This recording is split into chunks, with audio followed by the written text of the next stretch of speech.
de Lina para estar en la onda colombiana, puesto que no es ningún acontecimiento trivial lo que pasó ayer en nuestra hermana República, en Cartagena, esta firma del acuerdo de paz. Yo no sé, Gilberto, yo dudo mucho de todas esas cosas. Es más, yo diría, y no quiero ser banal con esta afirmación, que de alguna forma ya los Estados Unidos, los americanos no le sacan provecho a la guerra en Colombia. Creo que este acoplamiento, digamos, de paz en Colombia está muy vinculado también con la nueva posición de la política exterior estadounidense en Cuba. No porque nosotros no seamos capaces de pactar y hacer la paz, no porque no hayamos trabajado para eso, Gilberto, por supuesto que lo hicimos y lo hizo el comandante Chávez, a quien, bueno, se ha mantenido un poco relegado. Bueno, ayer fue mencionado, Timoshenko lo mencionó. Sí, bueno, pero en realidad en las dimensiones de su aporte creo que no ha sido. Es verdad, que ya tienes razón, no fue... Lo mismo pasó en La Habana, es decir, apenas alguien nombró, creo que fue el mismo Timoshenko, o alguien nombró a Chávez y se oyeron medios aplausos. Era realmente para escuchar una suerte de ovación en el caso del comandante Hugo Chávez, que tenía vínculos muy productivos con la FARC y que contribuyeron de una manera esencial y fundamental a que se fuera hilvanando poco a poco la paz en Colombia. Pero más allá de todo esto, de que en Latinoamérica se haya tenido la capacidad y en Colombia de llegar a un acuerdo de paz con la FARC que parecía casi imposible, que como tú dijiste también excluye, es un acuerdo contra la guerra y también un acuerdo que deja de lado o debe dejar de lado a los elementos paramilitares, presuntamente. Pero, Gilberto, yo creo que los Estados Unidos de Norteamérica ya no le sacan o no están sacándole nada a la guerra en Colombia. O no le están sacando nada, ningún tipo de provecho, o a ellos no les conviene por su nueva política exterior. De hecho, ayer en el debate entre Hillary Clinton y Donald Trump, una de las preguntas que se hacía a Hillary Clinton, y esto creo que es importante y está empalmado con lo de la paz en Colombia, con la nueva política exterior estadounidense. Ella se preguntaba, o la pregunta importante, más que retórica, era ¿qué país iban a ser ellos? Es decir, ¿cuál es el nuevo rostro de la política exterior de los Estados Unidos? Si es el mismo, si es un mismo camuflaje, si es una nueva máscara, si es un antifaz, de qué color es este antifaz, o si definitivamente se cayeron las máscaras o se van a caer. Ayer en este debate entre la señora Clinton y Donald Trump, el señor Trump, vimos dos rostros de lo que puede ser la política exterior de los Estados Unidos y de la política exterior de los Estados Unidos con respecto a América Latina. Mientras, Gilberto, no veamos que hay un cambio de posición de los Estados Unidos de Norteamérica con respecto a la revolución bolivariana, tenemos que dudar enfáticamente de todo lo que se haga en política exterior de los Estados Unidos en relación con Latinoamérica, y hay una enorme vinculación con la paz en Colombia, porque ellos promueven precisamente lo contrario, tienen muchas bases en Colombia, son algo así como una especie de fortín en América Latina, en América del Sur. Así es que una cabeza de playa a través de las cuales ellos podrían penetrar militarmente, y lo están haciendo. De hecho, lo hacen culturalmente, lo hacen socialmente, económicamente. Desde allí, recordemos que también parte del golpe de Estado contra el presidente Hugo Chávez en el 2002 fue también dirigido desde Colombia, cuando se trianguló a Venezuela, desde Puerto Rico, desde los Estados Unidos, desde Colombia. Así es que La pregunta es esta, Gilberto. ¿Qué provecho le sacan los americanos, los estadounidenses o el gobierno de los Estados Unidos a este acuerdo de paz? ¿O es que ya no les sirve la guerra en Colombia? ¿O hay una nueva política exterior de los Estados Unidos con respecto a América Latina? ¿Está vinculada con estas afirmaciones y estas preguntas que se hacía la señora Clinton en este primer debate con Donald Trump? Bueno, hay una cosa que es cierta, no es monolítica la política de los diferentes factores de poder en los Estados Unidos con relación, no solamente con relación a América Latina y el Caribe o a Venezuela, con relación a los asuntos mundiales. Claro. Hay una clarísima división en el estamento militar, político, de inteligencia incluso, de los Estados Unidos en su alto nivel, así como lo hay en el mundo financiero y económico, en el mundo empresarial, con relación a cuál es la línea política en materia de política exterior. Eso es claro en términos de lo que fue, no el debate de ayer, que a mi juicio, el juicio de muchas personas fue bastante pobre. A pesar de que se plantearon temas importantes, no hubo forma de desarrollarlos de una manera seria o suficientemente con elementos suficientemente importantes. Parece que el más brillante... Los ataques simétricos. ¿No? Sí, el que más brilló fue el entrevistador de la universidad o de los organizadores, ¿no? Pero realmente fue un poco fastidioso el debate al final, ¿no? No cubrió las expectativas ni siquiera como entretenimiento. Ni siquiera porque nombraran a Alicia Machado al final. Bueno, yo me quedé dormido y no vi esa mención, ¿no? No, es que Hillary Clinton atacó al señor Trump. Por el incidente de Alicia Machado. Bueno, ahí tenemos una prueba de cuál puede haber sido la altura de ese, comillas, debate, ¿no? Pero más allá de ese debate, que es una cuestión circunstancial o de entretenimiento o ritual en medio de lo que es el espectáculo político de los Estados Unidos, estos debates periódicos, lo cierto es que son dos posiciones muy distintas en materia de política exterior, disfrazadas por las conveniencias electorales, pero, por ejemplo, para hablar de cosas muy específicas, la actitud, la posición muy firme que tiene Trump frente a los tratados de libre comercio, actualmente en vigencia, como el NAFTA, con México y Canadá, o con relación a los tratados que están por firmarse, o que están en negociación, y que cada vez están más debilitadas estas, por cierto, con Europa, el Tratado del Atlántico y con el Pacífico. Trump es un enemigo a muerte, con el argumento que ayer enarboló una vez más de que eso significa un traslado de empresas norteamericanas fuera del territorio de los Estados Unidos, con el sufrimiento que hay para el empleo, para la economía en general de los Estados Unidos, mientras que la posición de la señora Clinton en cuanto a esto parece que últimamente está como adoptando la misma posición pero a regañadientes, y nadie le cree mucho. Parece que fue por la influencia de Sanders gran parte de los éxitos que ha tenido y que tuvo en el debate de ayer, Sanders, claro, inclusive con relación al tema de los impuestos y otros, que ayer se debatió, fue gracias a la agenda política de Bernie Sanders, que fue adoptada por razones obviamente demagógica por la señora Clinton. Pero en materia para volver a la inquietud de José Jesús, con relación a la política exterior para América Latina, sí, no puede decirse que hay una posición única en este momento, sino que se está debatiendo con relación a Venezuela, a Cuba, a América Latina, como también está sucediendo con relación a Rusia, a China o con relación a la situación de Siria. En los Estados Unidos hay una división al menos de dos facciones. Trump le dijo dos cosas muy importantes a la señora Clinton. Le dijo, usted tiene 30 años en la escena política de los Estados Unidos y no ha aportado ninguna solución a los problemas fundamentales, estoy parafraseando, de los Estados Unidos de Norteamérica.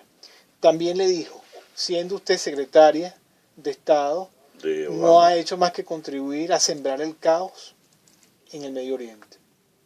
Sí. Clarísimo. Es decir, hay una posición que estamos viendo desde Donald Trump con respecto a la política exterior de los Estados Unidos. Claro que no nos llame engaño, pero sí hay unas diferencias que son muy patentes, ¿no? Sí, porque supongamos que Trump está simulando o mintiendo, pero bueno, el hecho de que esté argumentando de esa manera para atraer votos, para atraer simpatías políticas, ya es un hecho, ¿no?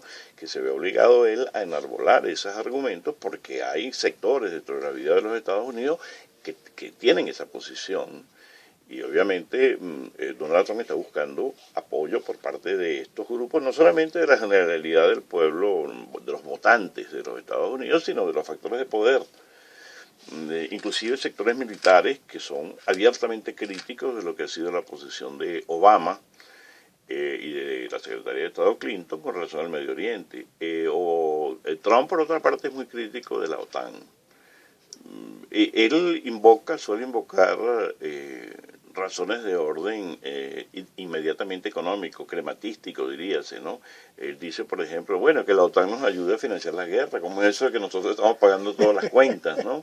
Que nos ayuden a financiar a la ONU. México y China sacan partido nos están prácticamente esquilmando.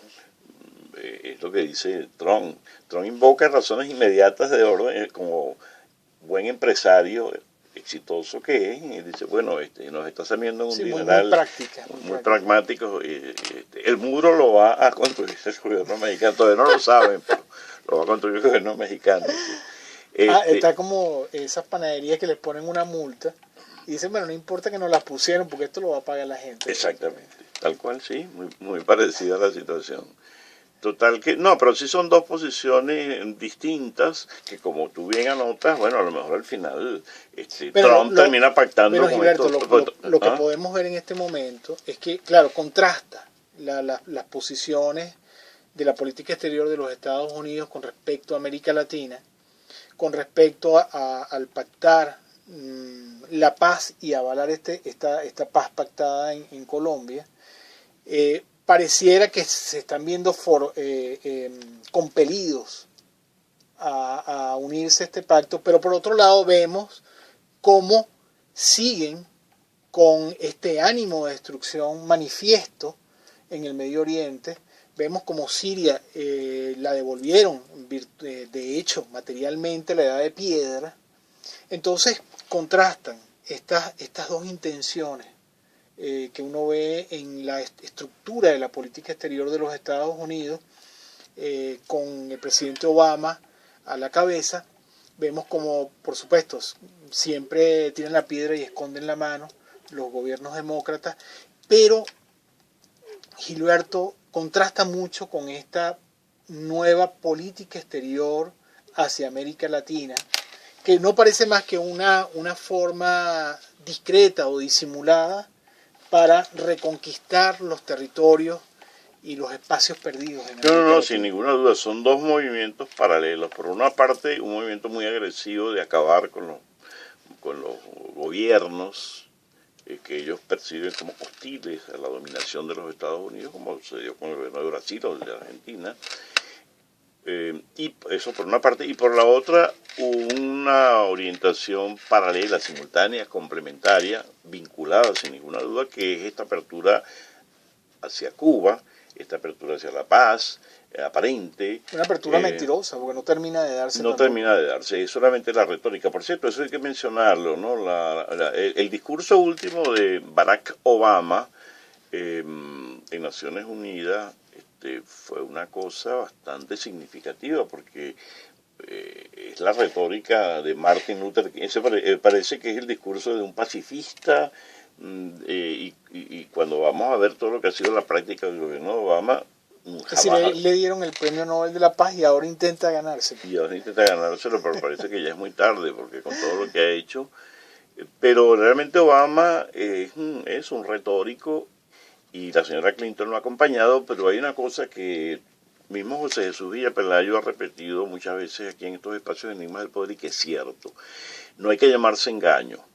El gobierno de Obama, la actividad sobre todo de la secretaria de Estado Clinton, cuando fue secretaria de Estado, no lo olvidemos ni por un momento, fue bastante consistente con la orientación que le imprimieron los neoconservadores, los llamados neocons. Y esto fue lo que le recordó ayer Donald Trump a ella, ¿no? Sí, exactamente. Y al público. Y ese punto es sumamente importante. Realmente, para los efectos prácticos, y esto hay que precisarlo muy bien, a pesar de que la señora Clinton es de la estirpe demócrata y esposa del presidente Clinton, y es el Partido Demócrata, cuando vamos a los compromisos sobre todo en materia de política exterior que ella ha adoptado y las líneas que ha seguido, no solamente no se diferencian en nada de la que siguieron los neoconservadores en la época de George Bush, al punto de que ha sido considerada en muchos aspectos la política de Obama y de la señora Clinton en materia de política exterior como una continuación, una continuidad de lo que fue el gobierno Bush. Y ello en razón de lo que se ha llamado también una pentagonización de la política exterior de los Estados Unidos, que ha sido literalmente secuestrada por factores militares y de inteligencia que han impuesto por sobre cualquier ideología pacifista que pueda tener, o pacifista, decimos nosotros, lo que fue la tradición del Partido Demócrata en los últimos lustros, ¿no? Ellos no han podido contrarrestar esa línea de política exterior que siguieron los republicanos y que no ha sido abandonada. ¿Sabes qué parece, Gilberto? Pareciera que el presidente Obama quiere sacarse las cuerdas, ¿no?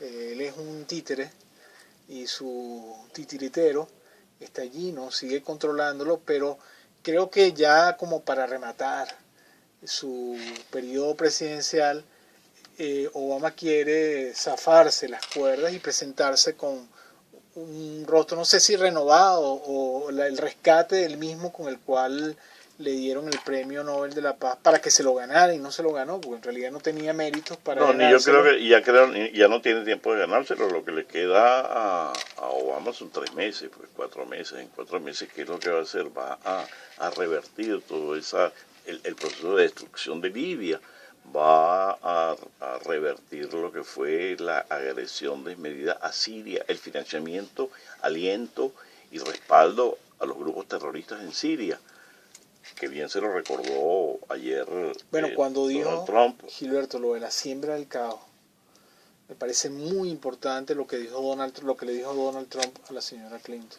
Por eso ya el presidente Obama no puede revertir eso. Ahora, sí conviene, como lo acaba de mencionar José Jesús Villa Pelayo, examinar entonces el intento de relación con Cuba o el favorecimiento de los procesos de paz en Colombia, simultáneamente con una agresión desmedida diplomática contra la República Bolivariana de Venezuela.